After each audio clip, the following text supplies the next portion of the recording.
Baltimore, July 8, 1958, scene of baseball's silver anniversary All-Star Game, a magic city in the game's lore. It has known the National League Orioles of the gay 90s, the American League Orioles of 1901 and 2, has thrilled to the exploits from the long ago of John McGraw, Iron Man Joe McGinnity, and Willie, hit 'em where they ain't Keeler. Now this is a new era, and Baltimore, jumping with baseball enthusiasm, is host to the 25th game of the brilliant mid-season series. The motorcade starts forming in front of the hotel for the trip to Memorial Stadium. Fans gather around baseball's greats, eager for a close-up, an autograph, a word of greeting, or a handshake.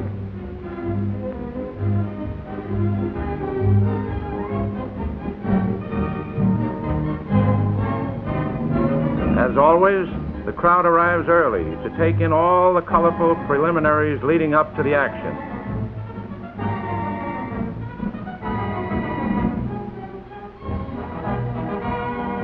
Inside, the huge park is a beehive of activity as reporters, photographers, and radio television experts get into the mood of the big day. Beautiful Memorial Stadium on this hot afternoon will be packed to its capacity of almost 50,000. It's been the home of these modern Orioles since 1954. Vice President Nixon, flanked by baseball's leaders, walks to the flag-draped boxes on the first base side of the stadium to watch 50 of the game's greatest players, 25 on each team.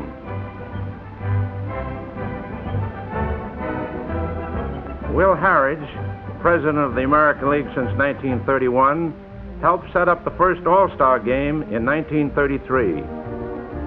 His friendly rival for the day is Warren Giles, president of the National League. A neutral is Ford Frick, baseball's commissioner and supreme authority on interleague competition.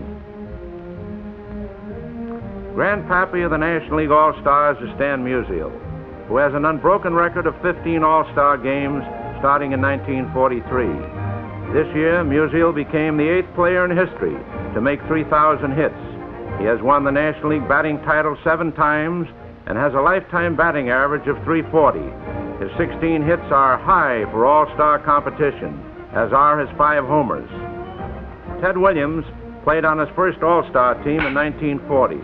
He's the only player who has hit a season's average of 400 or more since 1930. A blazing .406 in 1941.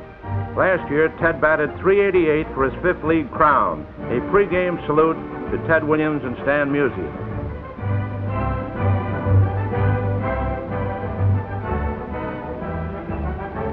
This is typical at All-Star time. Players visiting with each other and comparing notes. It's a kind of carnival or out-of-school spirit as they take leave of the pennant races. But when this game starts, the fraternizing will be over, for this is league against league, and the rivalry is intense.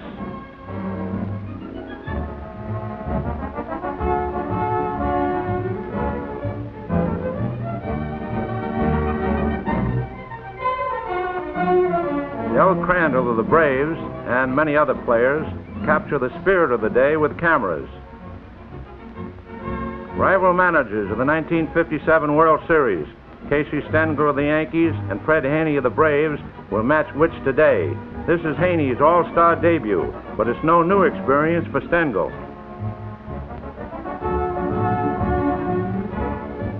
Host for the Dream Game is James Keeley Jr., president of the Baltimore Orioles. The National League has won 6 of the last 8 games, but the Americans hold an edge in the series, 14 games to 10. The 1958 teams, except for pitchers, have been selected by vote of players, managers, and coaches.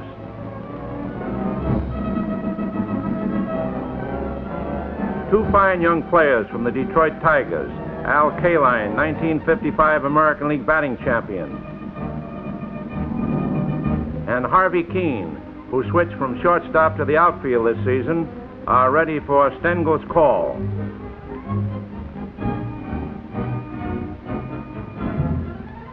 From the hard-hitting Chicago Cubs of the National League come outfielders Lee Walls and Walt Moran. Nellie Fox, peppery second baseman of the Chicago White Sox, is a favorite with the newspaper men.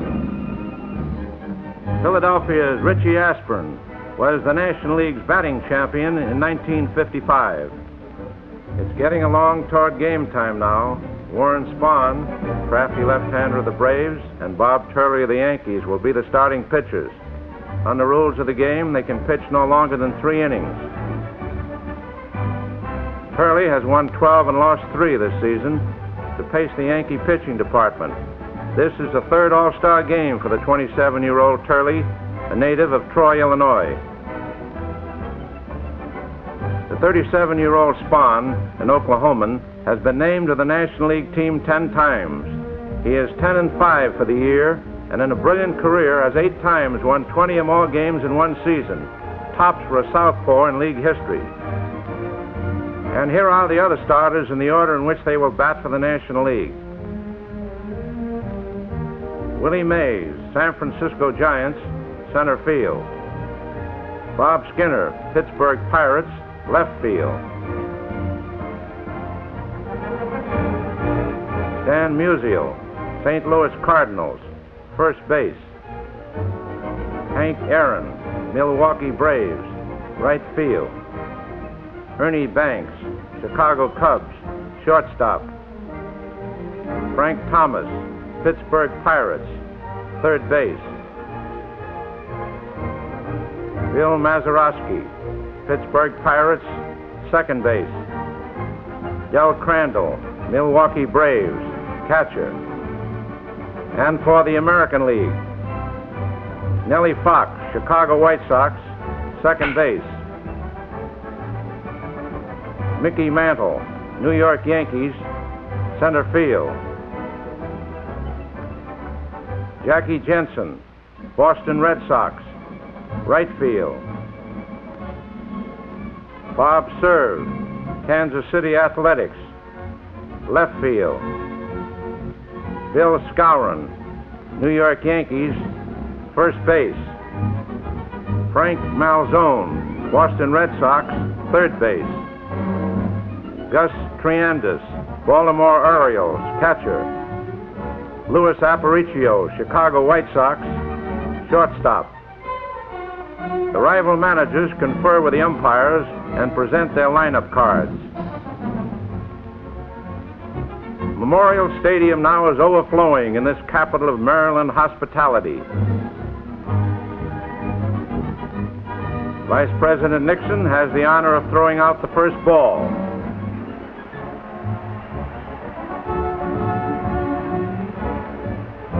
Everything's in readiness now for this 25th match between baseball's best.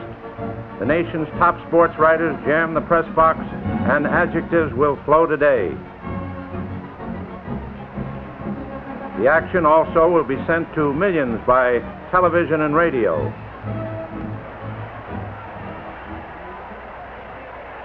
The American Leaguers go to their positions, and it's batter up for the Nationals.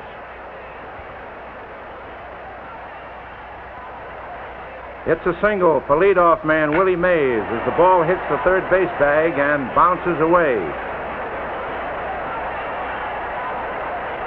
With one out, Dan Musial singles, his 17th All-Star hit. And Mays races to third.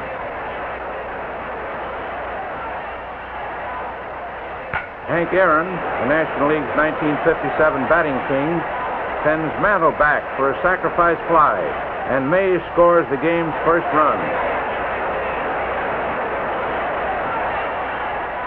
Now Turley's in real trouble. The bases are filled after he hits Ernie Banks and walks Frank Thomas, and Casey Stengel is trying to calm him down. But the Nationals get their second run when Musial comes in on a wild pitch.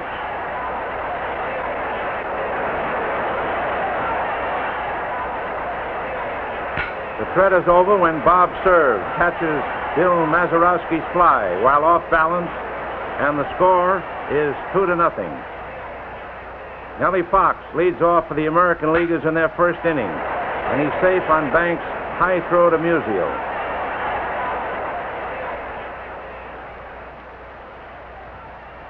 Mickey Mantle singles to left. Fox speeds into third.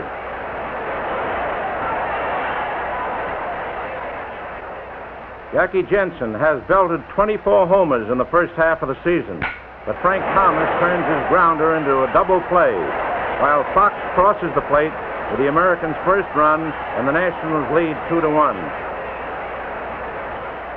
With one out in the National second inning, Mays forces Spahn, who had walked.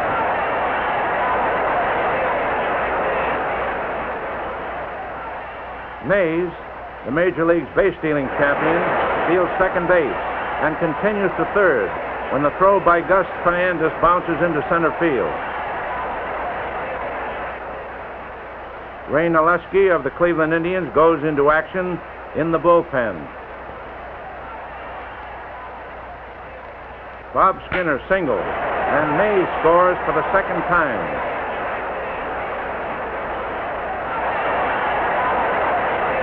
The Nationals go in front 3-1. And that's all for Turley as Narleski comes in to quiet the rally.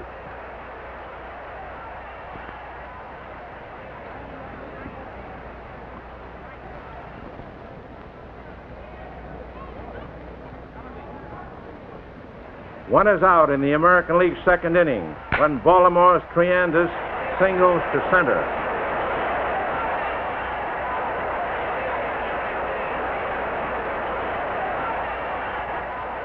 Little Louis Aparicio forces Triandis at second base, but with his great speed beats the double play throw to first. Narleski singles into center field, and Aparicio pulls up at second base.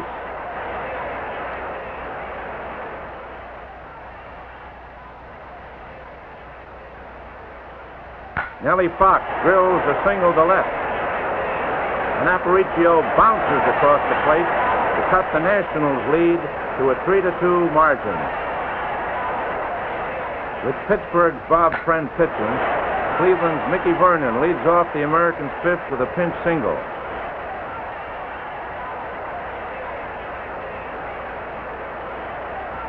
Fox quickly follows with his second hit, a single to right, and Vernon pulls up at second. When Mantle walks, the bases are filled with no outs.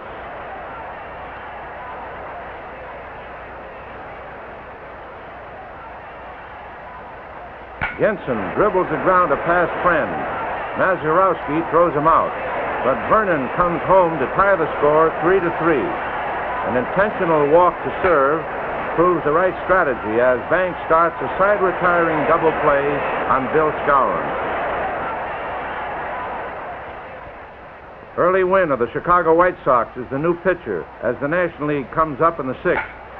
With perfect pitching for the veteran has served backs against the wall for Del Crandall's drive to close the inning.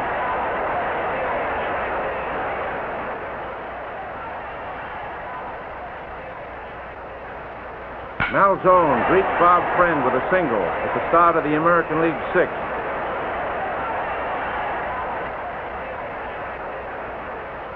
Yogi Berra bats for Triandis and pops to Thomas.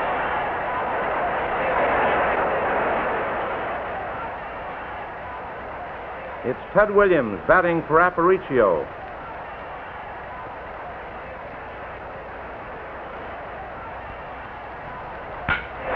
Thomas bobbles the ball and everyone's safe. Another pinch batter, Gil McDougald, comes up for early Wynn. The Yankee infielder drops a single in short left, and Malzone races in with a run which puts the Americans in front 4-3. That's all for Bob Friend as Larry Jackson replaces him. That's all for the American Leaguers, too, as Banks turns a grounder by Fox into a double play.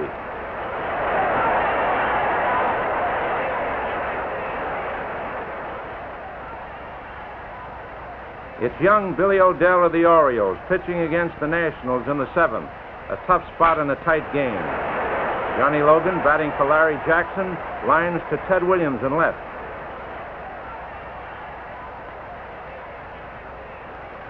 Lee Walls bats for Skinner and is thrown out by Fox as the Nationals go down in order.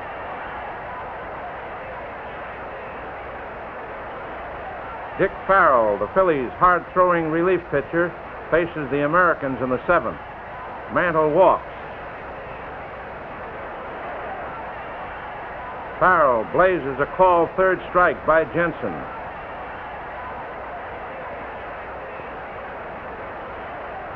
Odell sacrifices Mantle to second.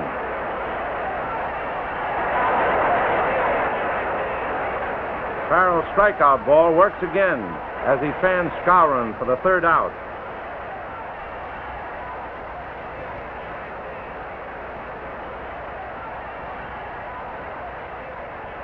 Billy Odell is going strong as he whips Ernie Banks for the third out in the National League's eighth, grimly protecting the one-run lead.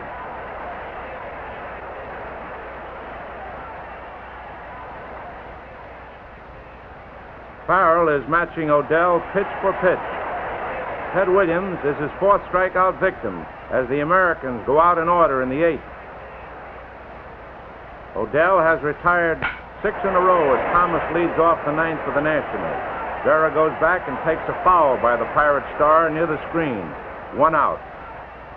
The crowd roars when Mazeroski fans for the second out.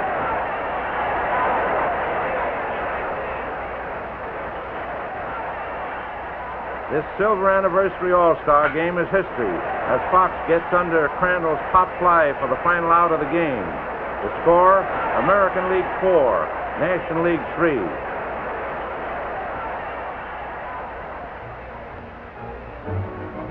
His teammates for the day congratulate Billy Odell, 25-year-old South Carolinian, for his feat of retiring all 9 batsmen he faced. The victory goes to early Wynn of the White Sox, who was the pitcher of record when Frank Malzone scored the winning run in the 6th. It was a unique game, this 15th American League triumph, and its second in 2 years by 1 run. The 9 hits by the winners and the 4 by the losers were all singles. But the crowd of 48,829 thrilled with the fine pitching of Billy Odell and Dick Farrell, the dazzling base running of Willie Mays and Louis Aparicio, and the excitement the All-Star Game always generates. We'll see you in Pittsburgh in July of 1959, when the All-Stars, the old and the new, will add another page to the glorious history of a dream game come true.